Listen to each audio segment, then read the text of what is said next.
Hello, welcome to Effie Barker Human Interest. I'm Effie Barker.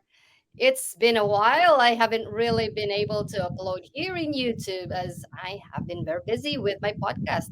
So please, if you haven't already, please subscribe and follow me on my Spotify account, Effie Barker Human Interest. Today is a very special episode because we have a guest co host from Los Angeles, California. He is a financial services analyst and a technical support for various corporations in the United States. He is very popular in various social media platforms such as TikTok, Instagram, Facebook, among others. Please welcome the infamous Michael Noveda Chan or Mikey. Hello, Mikey. How are you doing today? Hello, Effie. Good day. And I'm actually grateful that you have me here on your show. Of course, of course. Thank you so much. I know you are very busy, so thank you so much for squeezing us into your schedule. No So problem. Yes. today it is very interesting because we will be talking about something very special to me, and it's Mm-hmm. important as well because we will be talking about me passing the driver's license test, practical test here in the United Kingdom.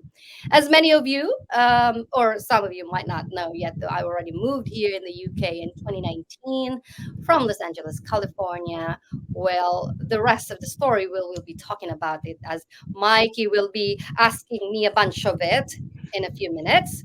So, Mikey, take it away. You can ask me any questions about me passing the driver's test.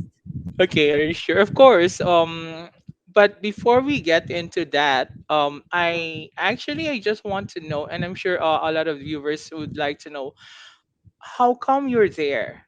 I know you've been living in the U.S. Here for so many years and you already have a career here. So, what actually prompted you to move to the UK?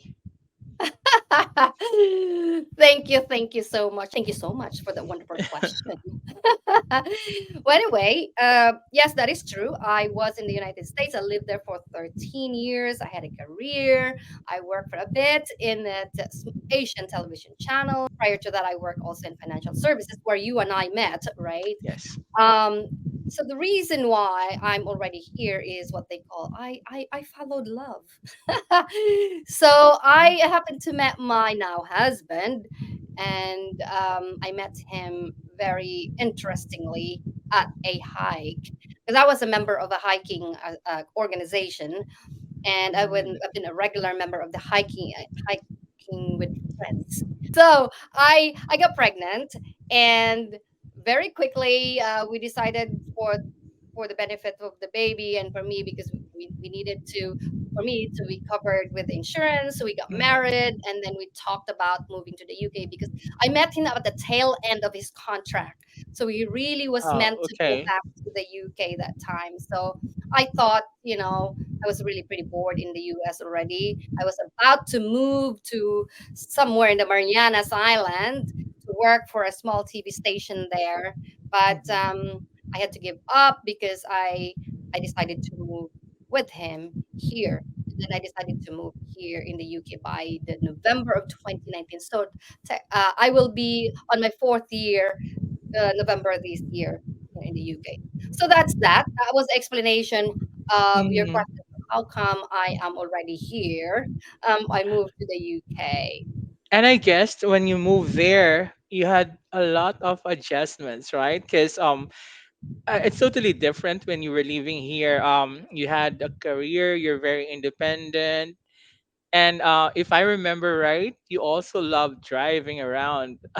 Because yeah, we usually go to different places anytime that you feel like driving. You just actually ask me, and you know me, Yeah, you can actually take me yeah. anywhere. I wouldn't say no, right? So Mhm. how was the adjustment when you moved Mm. to UK? You know what? Let me change that. You know what? You know what? So, I really thought that it wouldn't be that much different. Mhm. Um, I've been coming to the UK before I moved here it's always been my hub. When I go to Europe, I always land in the UK. I go to Spain, I go to Italy, but I always land here in the UK first. And I love it. The first place that was really my favorite was Edinburgh, and then it changed when I went to Cornwall. But I've always liked it here, and I thought that it wouldn't really that much different coming from the, it's a first world country, English speaking. So, but it's really different when you move here to live.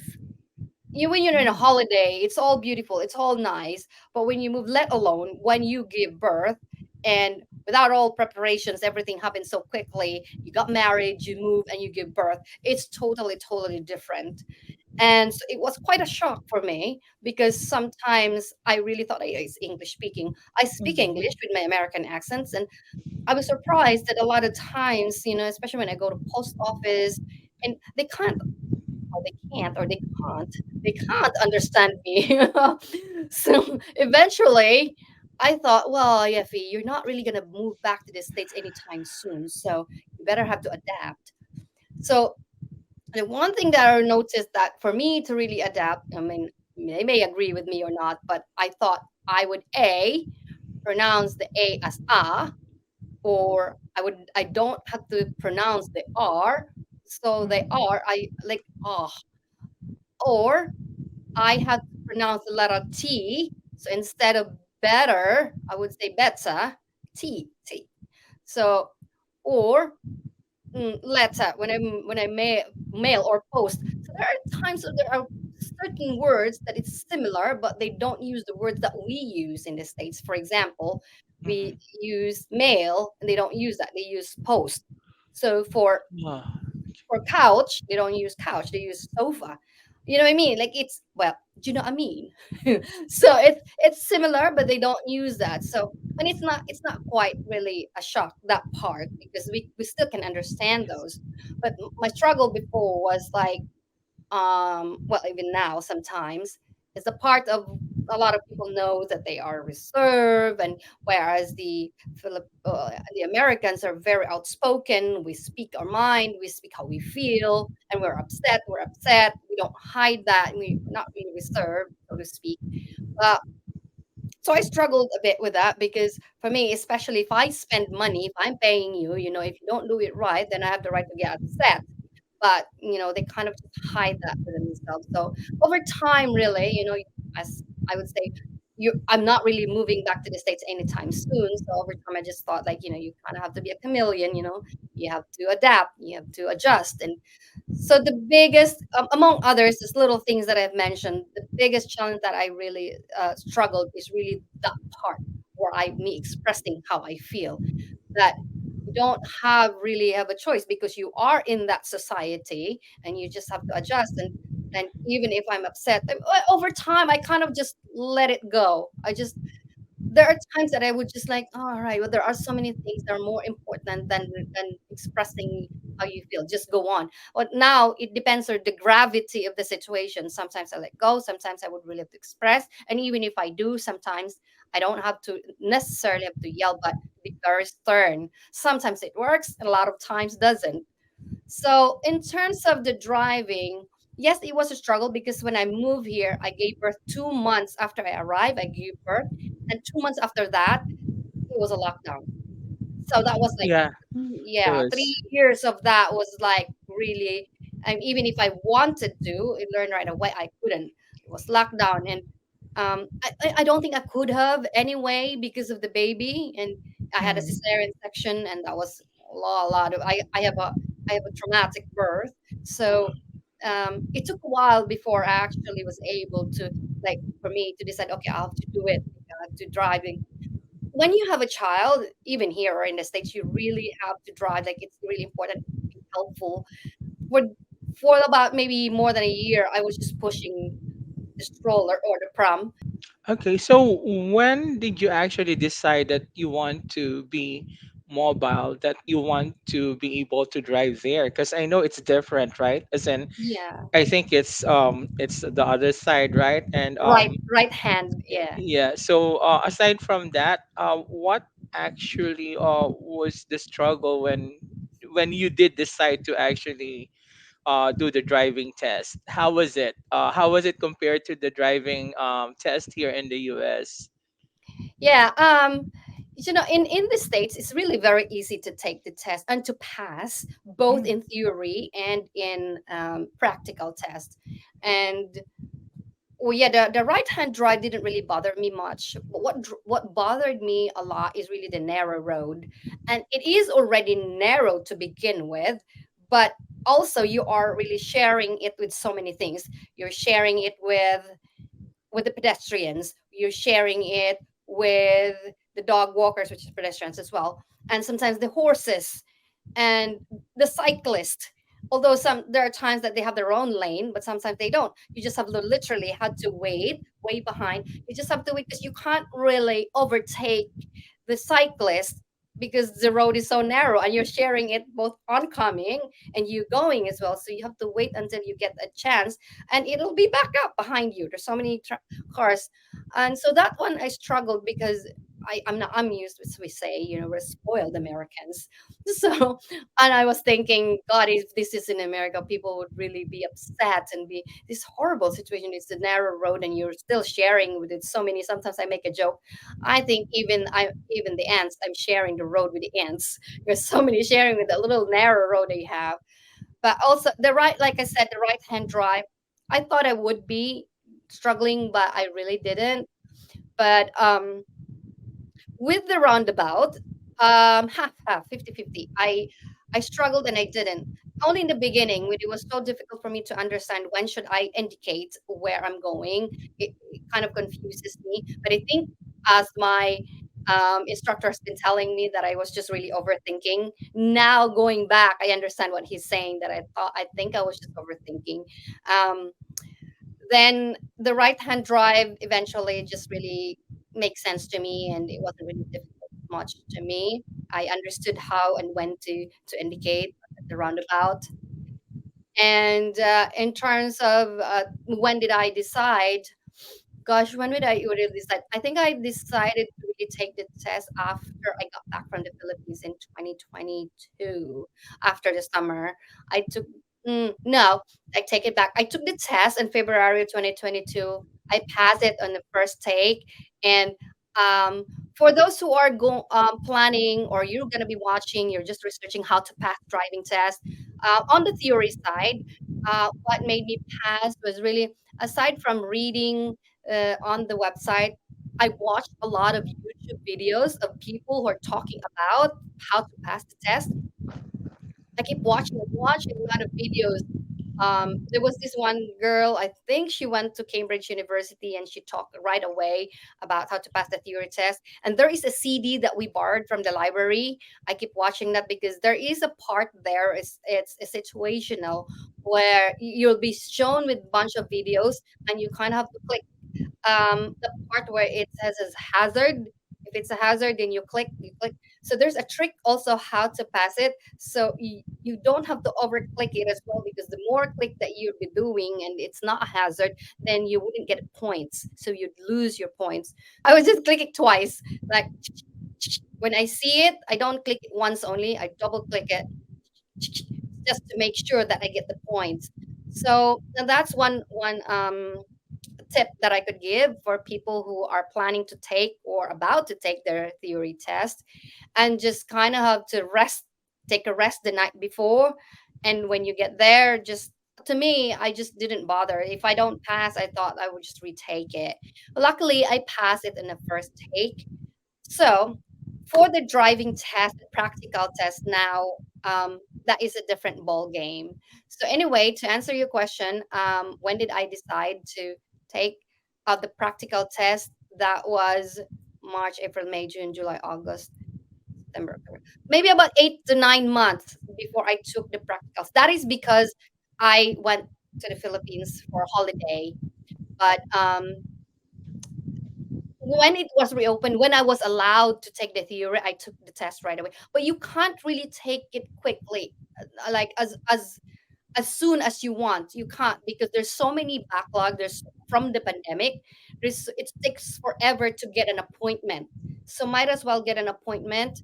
And if you can't, you just cancel it before that. But just get an appointment right away. um, before you can take the practical test, you need to book like 4 months. It takes 4 months before you could take you could book for the practical test. So from the time that I passed it or I booked it, I was just practicing myself.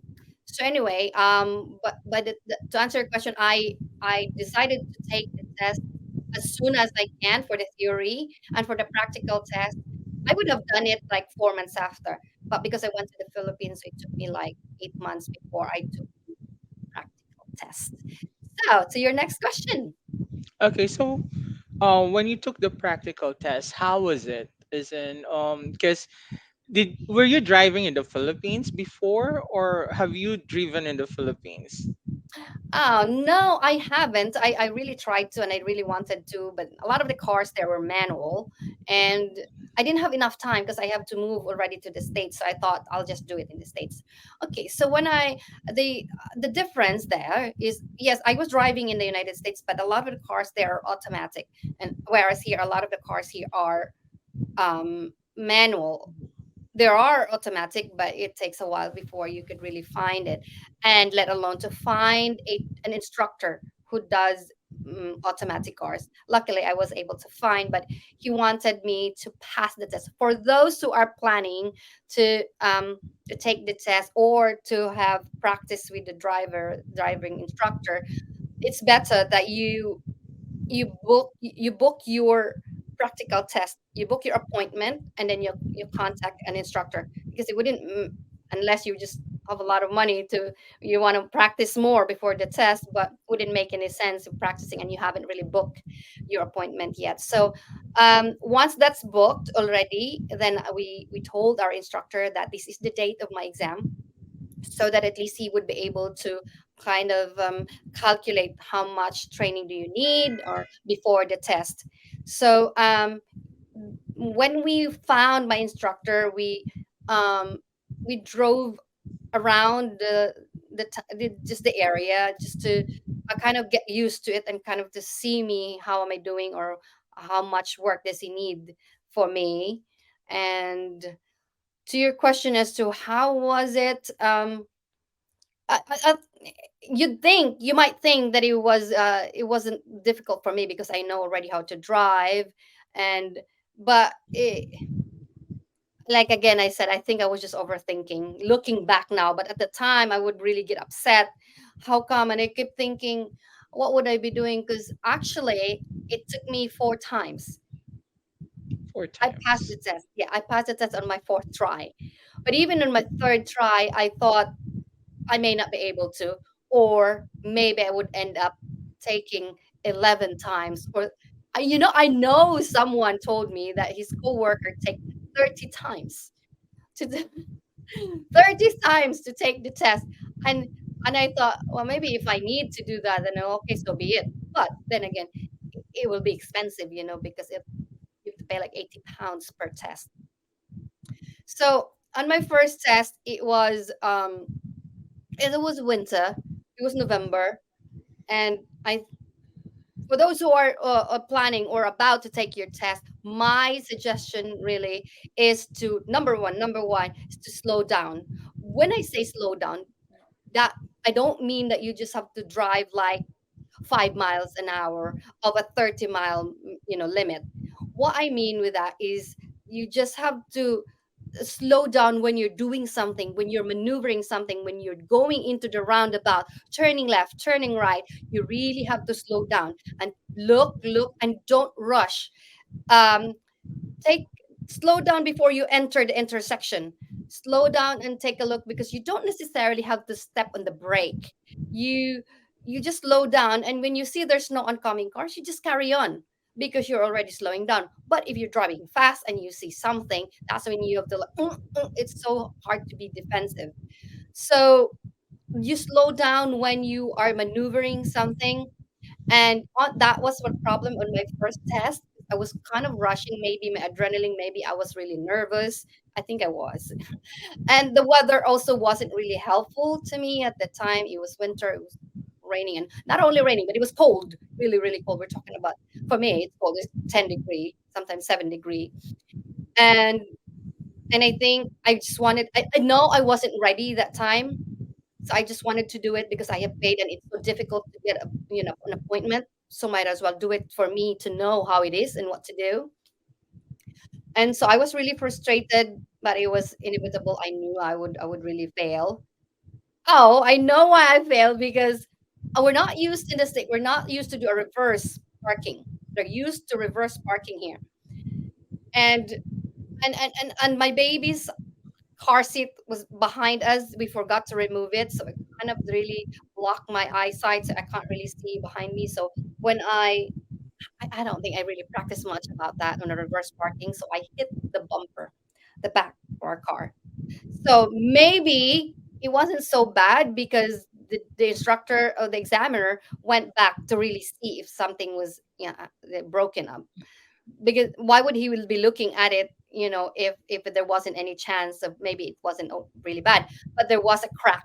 It got a crack on my, but we carried on, and I knew I failed, but I just have to, I thought, well, maybe I should just carry on as if that maybe I will pass. Because if you think already that, oh, I know I failed, so you wouldn't do it, but maybe you never know. That was my instructor was telling me. You never know what the examiner is thinking, or what are the criteria that they're looking at. Or maybe it wasn't so bad. So you just have to carry on, do what you do, what you think is best and good when you're driving, or what is right.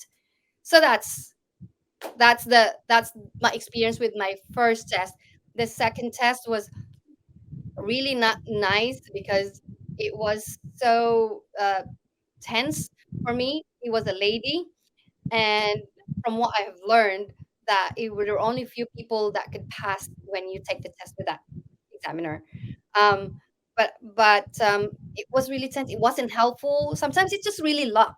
Sometimes it's just really luck when you happen to have a nice examiner. So it was really tense. In fact, there were a few times that I did something that she thought I was doing this, but actually I wasn't thinking of that. But maybe my behavior, my actions really thought that I was doing that. And it was also pouring, really, really pouring. Right as soon as I left the test center, my instructor was thinking, "Oh no, this is not really good help for Effie." Like literally, like rain in the Philippines. That's really hard. It was. So, and then I was going slow on the hill. I was very scared of not really of releasing the brake, that I'm not be able to hold on the car once we go downhill. So I was really causing a backlash behind me. So that I think was the biggest thing that failed me. But I kind of had the feeling already that I failed. I still have to carry on anyway. The third test, I was frustrated that I thought like I might not be able to make it. But the instructor was really nice. But I made actually the mistake right at the beginning. Right at the beginning, when I was in the roundabout, when I was in the second lane, I don't know. I have no answer why I changed into the first lane, and I changed it. It was okay because there was no accident happen, but you really have to look on your left. If I had looked on my left before I changed lane, the examiner said it would have been okay. But the good thing is I didn't know that I made that mistake. So I thought I really had a chance. So I just carried on. The whole test for 40 minutes. Um, I did very, very well. I think I could have made it if I didn't make that mistake. So given the fact that my mistake was really that simple one, I thought, so this is how you're gonna do it, huh? But I was really slow and I was watching my speed the whole time. And towards the very end, I thought I might have a chance. I could probably pass now. So when he told me that I failed, I was disappointed, but I was happy. So I was happy because that was the only mistake I had. So that Mm. means the whole thing is good. Okay, next time I know what to do. So my instructor told me the advice I would give also for the examiner for was wanted to take the test is that um, you just have to carry on. If you think you made a mistake, just go on and just slow down.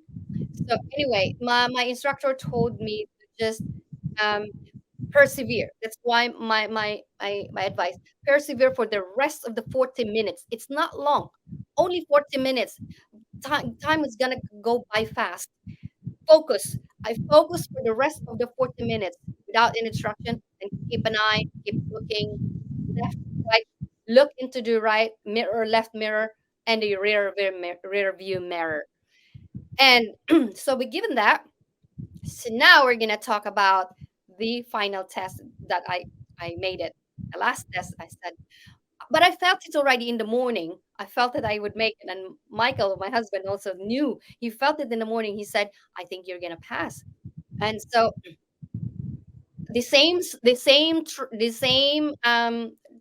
what is that? Like a um tip, the same um attitude I have been doing for the third test without making that mistake. You're in the right. If you're in the second lane, follow your lane. If you want to change lane, look into your left, check on your left. And that's what I did. Look at the same thing as I did in the third test. Keep an eye on my speed, turn left, turn right, rear view mirror, and just slow down when you are maneuvering. When you're turning left, turning right, slow down. When you're in the intersection and the roundabout, just slow down. That's why I always, because I can't emphasize it more. Just really don't rush. When you get off, when you get out of the roundabout, when you get out of the maneuver on the left and right, then you can go fast according to the the limit, the speed. But when you're doing something, not really slow down, just kind of like gauge yourself. If there's any car, then you stop. But when you get off of that, that's when you go. If it's 30, then drive 27, 28. But don't drive 23. If it's 40, you go 38. Especially if it's an automatic car because it's really it's very fast. You step a little and then it go fast right away.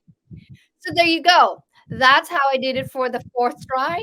I made it. So when the instructor said you passed, I thought I would just be calm, but I really screamed. I was like, "Ah!" I was literally slapping my face. So, yeah, I passed on the fourth try.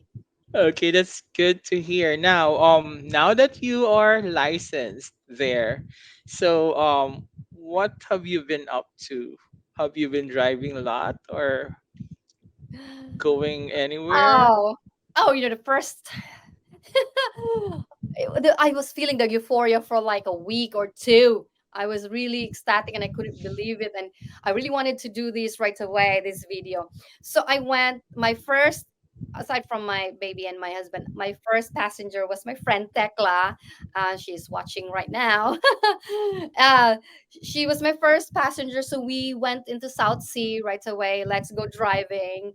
And we kind of like make fun like, oh, let's go to Scotland. But anyway, we were just driving about South Sea. I didn't really drive far right away because there was no need anyway, and I'm very conscious and very careful because I'm a new driver, even though I know how to drive. But still, there are times that the road signs and the look of the streets are different if you go far another town. So I'm just gonna take in my time. But I'm not sure. We're going to Sheffield tomorrow, which is a 4-hour drive from here. I'm not sure if my husband would let me take over some of those times. So yeah, I'm just taking my time. I'm not really rushing to go on a long But drive. yeah, but actually that's good to hear that you already are licensed and Mm, you can go anywhere now, right? So mm. when I get to visit you, right, you'll be able Exactly. to drive me around with Tekla, of Yes, of course, course. I will be your chauffeur. So actually that's good to hear, and yeah, and I'm sure there's a lot of milestones that's still in store for you, especially now that you're very much into your zone, because I know that when you're driving you're into your zone and you'd be able to actually that gives you a lot of freedom, the Mhm. same freedom that you were enjoying here in the US, right? So good luck and in your future endeavors, and I'm sure Yeah. we're going to hear about it Uh-huh. here in your yeah, in your show as well, right?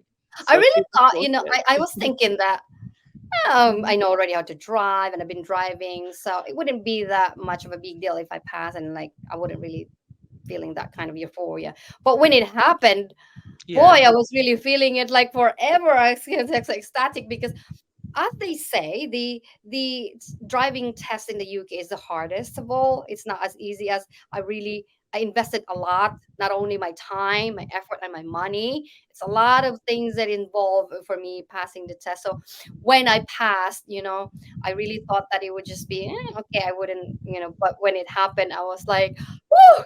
I was like, oh my goodness, I made it! I made it! Which I thought I would be taking it for like about 11 times, but no, I did it in the fourth try. I I understand because as we grow older, right, we tend to find less things that challenges us, right? And I Mm, guess this is very challenging for you, especially knowing that, hey, I know how to drive.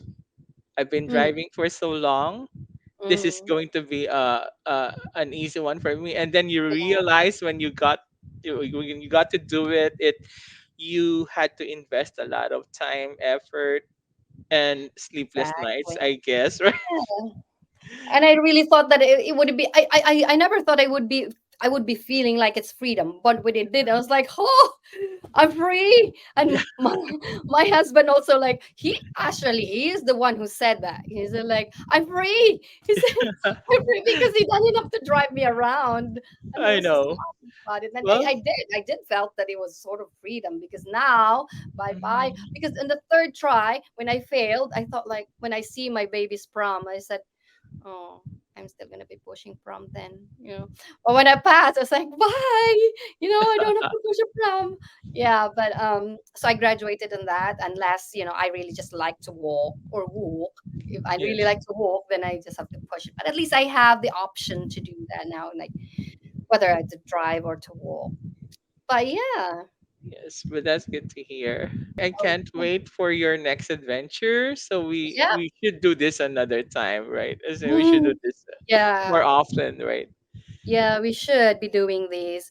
But anyway, to wrap it up, that's what I would say. I can't stress it enough for the people who are watching this or looking videos just like me before my test.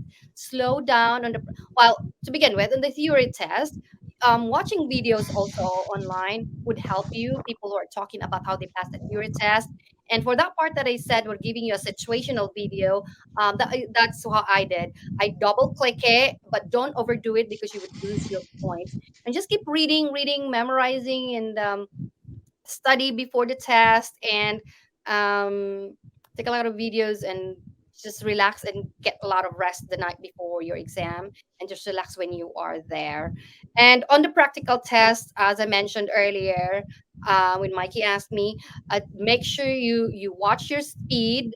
Don't rush. My instructor keep telling me you go when you know you can. It's not a competition, it's not a rush, so sometimes I would say like, damn, that would have been my cover, because on the third lane, if they go, you can go. So that would have been my cover, and then he would just tell me, it's okay, you go when you can. I mean, you go when you know you can, and you go when you know you're free and safe. So slow down when you go into the intersection and on the roundabout, or you are turning left or right when you're doing something, when you do some maneuver. Slow down, look in your right mirror, look in your left mirror, because there are some examiners that are really picky about that, looking in the mirror. Just like on the third test, I didn't look in the mirror. And not just that, you look into your blind spot, you kind of like move your body and look behind you. And also, if you can, just make sure your body is moved forward, so that you're not gonna move when you're doing maneuver, so that your body is already right there. All you do is go like that, and you could see on your side. And make sure when you are doing something on your reverse parking, my instructor doesn't like to move the car as you go along. He likes you to estimate, and then you turn your wheel and then move, stop, turn, move, stop. So the way most people do is that's how I've been doing before.